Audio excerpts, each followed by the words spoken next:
Bonjour, je suis Madame Adopo, ton professeur de français. Cette année, tu es en seconde et en seconde, tu as abordé en expression écrite deux techniques d'expression majeures, à savoir le résumé de test et le commentaire composé. Voyons maintenant ensemble le résumé de test. De même que tu l'as vu en quatrième et en troisième, le résumé de test consiste à réduire le test que tu as devant toi, à le réduire au tiers ou au quart. À partir de la seconde, c'est au quart de son volume initial que tu le réduis. En seconde, la différence avec les classes antérieures, c'est qu'en plus du résumé de test, tu as deux tâches additives, à savoir les réponses aux questions et la production écrite. Voyons ensemble les réponses aux questions.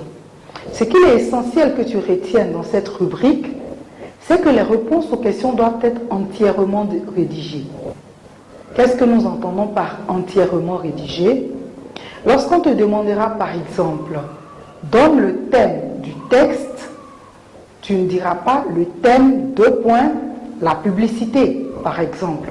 Tu diras, le thème développé dans ce test est la publicité.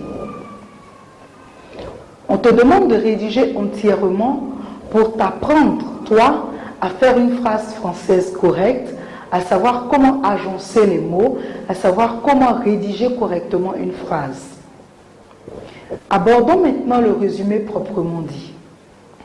La difficulté dans le résumé réside dans le fait que toi, plutôt que de recenser les idées essentielles, tu préfères compter les nombres de mots du test et puis faire la division par 4 pour trouver le nombre de mots que requiert le résumé.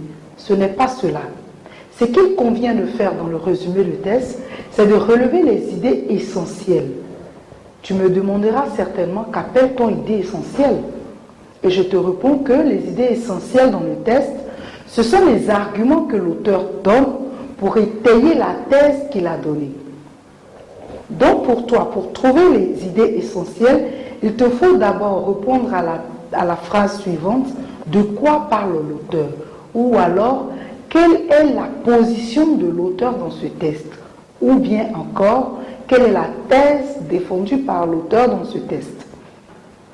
Lorsque tu as trouvé la thèse, tu recenses une à une les idées ou les arguments que l'auteur donne pour étayer cette thèse-là. Ce sont ces arguments qu'on appelle les idées essentielles. Et lorsque tu as sélectionné les idées essentielles, tu dois les reformuler. Et la reformulation consiste à éviter les répétitions, à éviter les énumérations ou à rassembler les énumérations sous un terme englobant. Elle consiste aussi à réduire, par exemple, les phrases complexes en phrases simples. Je te donne un exemple banal. Les déchets qu'on avait découverts ont provoqué des maladies. Qu'on avait découvert est une proposition relative. Si tu dois remplacer cette proposition relative par un terme simple, tu diras les déchets découverts ont provoqué des maladies. Cela t'a fait l'économie de 3 mots.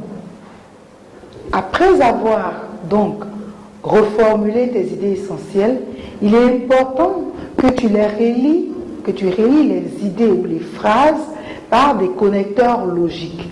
C'est la raison pour laquelle, en perfectionnement de la langue, tu étudies les mots outils ou connecteurs logiques. Lorsque tu les as reliés, tu comptes maintenant le nombre de mots du texte initial que tu divises par 4 et tu mets en parallèle le nombre de mots, le quotient que tu as trouvé avec les mots de ton test à toi que tu as résumé. Cela te permet de voir si tu es dans la tranche que l'on te demande ou non. Succès assuré. Après le résumé proprement dit, tu vas aborder cette année ce qu'on appelle la production écrite. La production écrite, c'est un exercice écrit un peu comme la dissertation littéraire. Mais puisqu'en seconde, tu n'abordes pas la dissertation littéraire, ici tu fais un essai, tu fais un apprentissage en seconde avec ce qu'on appelle la production écrite. Retiens que la production écrite est un exercice dans lequel on te demande de réfléchir sur une position, sur une opinion. Le sujet de production écrite est extrait du texte, c'est une phrase du texte donc, sur laquelle on va te demander de donner ton opinion. La consigne dans le sujet de production écrite sera étayer, réfuter ou discuter. Lorsqu'on te demandera d'étayer, il s'agira pour toi de donner des arguments qui vont dans le même sens que ce que l'auteur a dit. Lorsqu'on te demandera de réfuter, on te demandera donc de donner des arguments pour nier, pour infirmer ce que l'auteur a dit.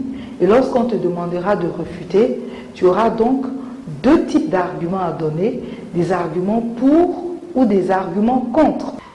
Alors, le devoir de production écrite, il s'élabore sur la base de ce qu'on appelle le paragraphe argumentatif.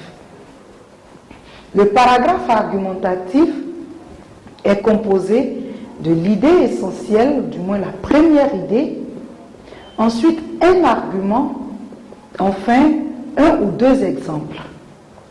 Et puis tu donnes un mot de transition pour passer au paragraphe suivant. Le paragraphe suivant, lui, sera composé de l'argument et puis d'un ou deux exemples. Voilà en quoi consiste ton résumé de test. Je crois que tu as compris parce que tu es un champion à la matière. À très bientôt.